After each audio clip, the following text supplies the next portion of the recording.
Today on Exploring Scotland's History, we are heading that way, to Eilean Munde.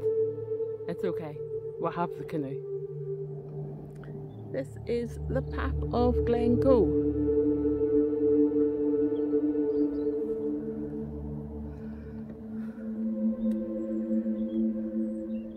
We're heading over this way to see some interesting graves. I'll tell you the history of the area.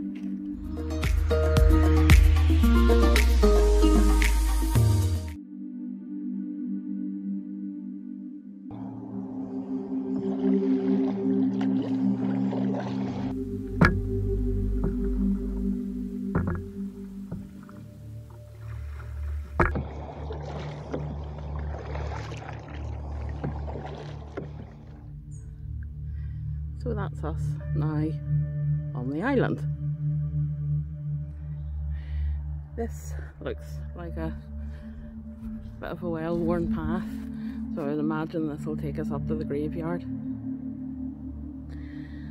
We'll head up the small slope from the canoe, heading up to the sun. There's some really scary dark clouds there. I think we'll be getting all the weathers when we're out today. I see the headstones. This island was the traditional burial ground of the Camerons of Cailart, the MacDonalds of Glencoe and the Stewarts of 𝕬𝖈𝖔𝖓 and 𝕬𝖎𝖑𝖊𝖓. The island has various little cut paths to various corners of it. Each clan would have had their own landing station. So generally the areas are dedicated to particular clans. We're going to head down towards the 𝕬𝖈𝖓 side of the island. That would have been the landing stage for the MacDonalds. This is one of the ones we came to see.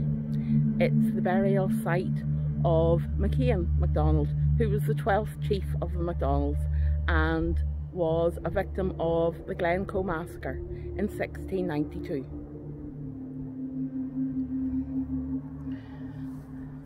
Not a great one for reading off signs, but I'll read this one because the slate could make it difficult on screen to read.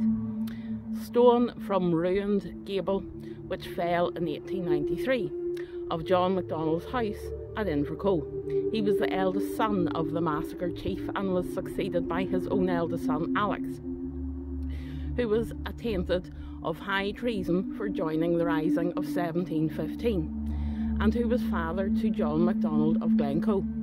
Those concerned in the rising of 1745 led to the house being burnt down, and whose only son was Alex MacDonald of Glencoe.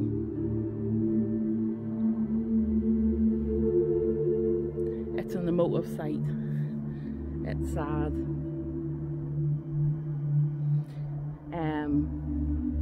Not sure if you can make it out through the trees, but that is Glencoe village, and it's just outside the village that the massacre took place.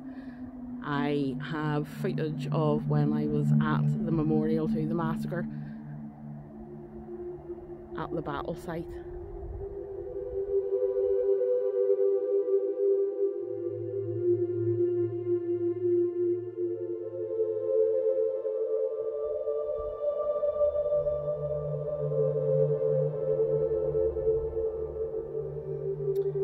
These headstones are all this sort of, I suppose you could nearly call it a drab grey, but it is slate.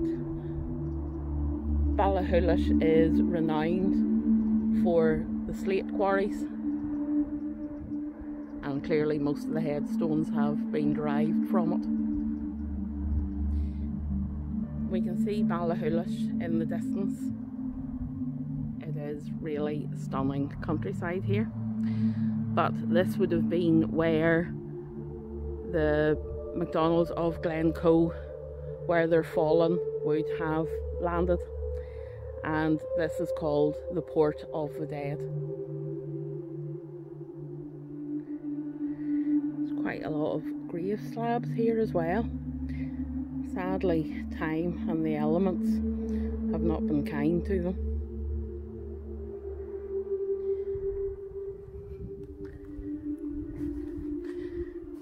place is littered with graves, littered with grave slabs.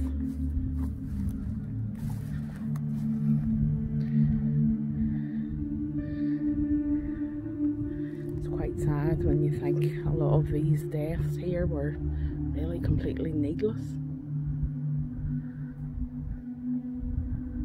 The last burial here was in 1972 at Christina MacDonald.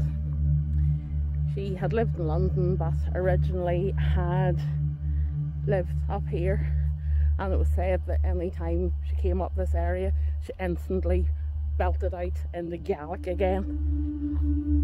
There can't be any more burials on the island due to lack of soil, but the MacDonald, Stewart, Cameron clans and also MacIntyres, MacColls, MacLachlans bring their clan ashes here and spread them on the island.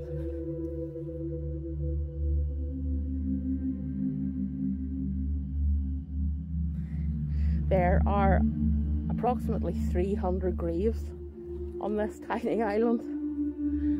So here we have James Stewart, who was a slate quarrier in 𝕬𝖓𝖓, which would probably explain part of the slate gravestones. This one's impressive though. Sacred to the memory of John Stewart.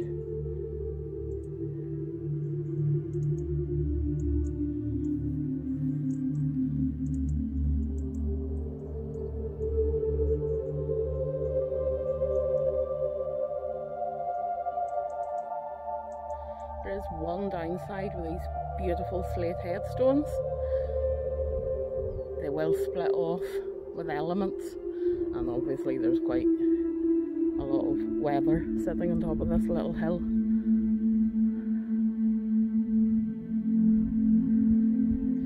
I'm presuming the floor of the chapel has been severely raised. It's currently sitting at about 4.5 feet tall, but we'll have a wee jig in. Wow!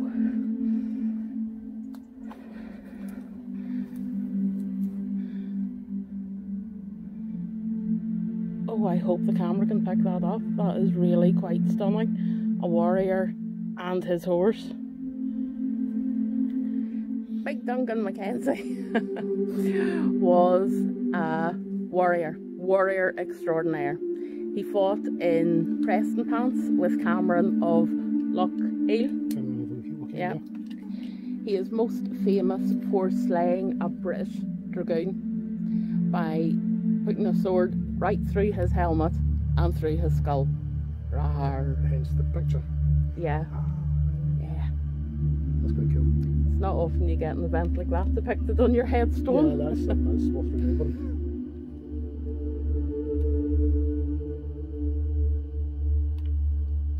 The island is named after St. Fintan of Mundas, who arrived from Iona here in the 7th century.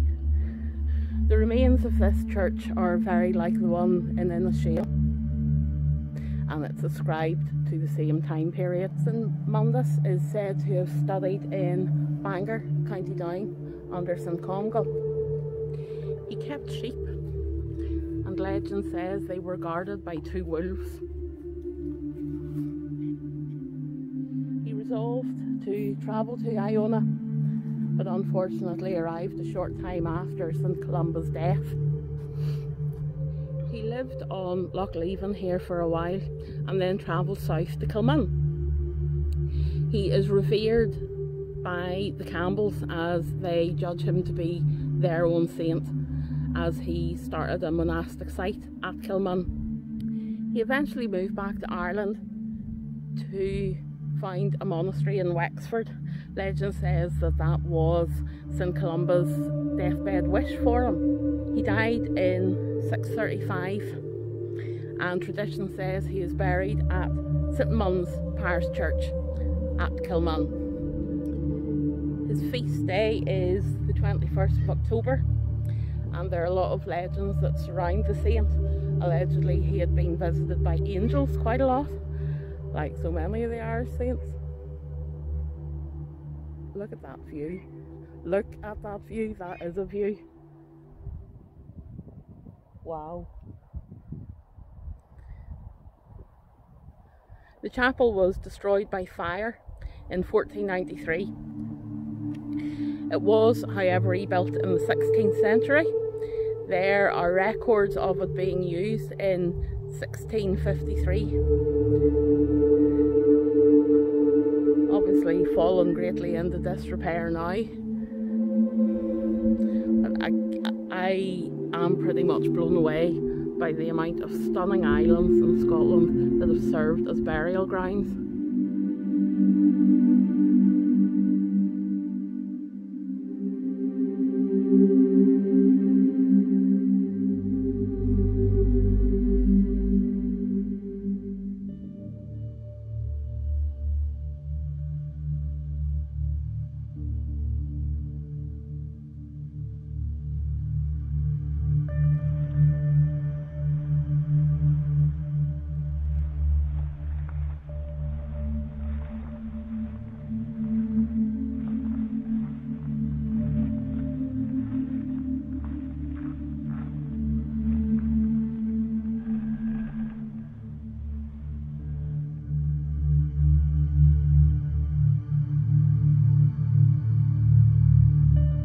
So that was Eilean Munde, where clans were buried.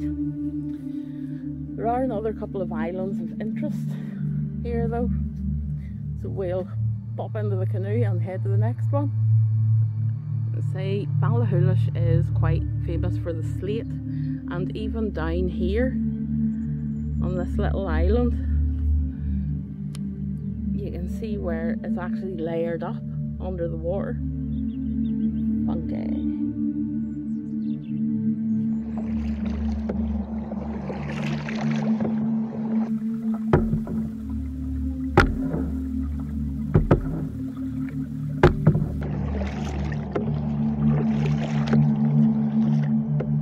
And we've got a rainbow. That also means it's raining, but hey ho, it's worth it. So this is the Isle of Discussion. I will put the Gaelic here. The Isle of Discussion was used by the clans when there was a wee bit of a falling out. The clans would be sent over to the island where they discussed their issues, and once they had sorted them out, they lit a fire so that the folk on the mainland would understand that they'd sorted things.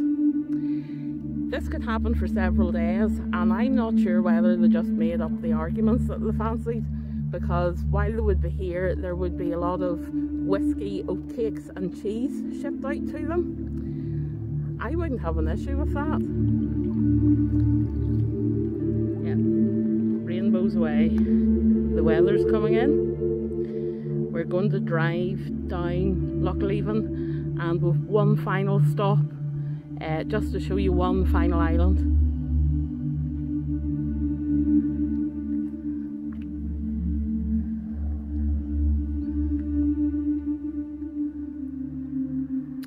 Behind me is Eilean Munde. Once things had been resolved on Discussion Island that we were at last, we headed here. And we headed here to sign all the agreements that we'd decided on while we were drinking our whiskey and eating our cheese and oat cakes. It's called the Isle of Covenant, or the Isle of Ratification, or the Isle of Resolution. We are a wee bit confused about this one because we had Eilean Munde and obviously Discussion Island together. There was a third island, and we wonder why they came the whole way up here to sign agreements and that, but it's really quite sweet despite the fact it's raining.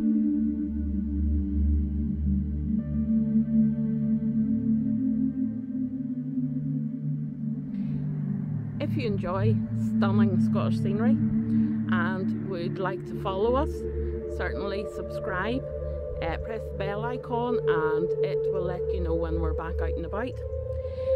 Feel free to join me on Facebook and Instagram, exploring Scotland's history. Thanks for watching.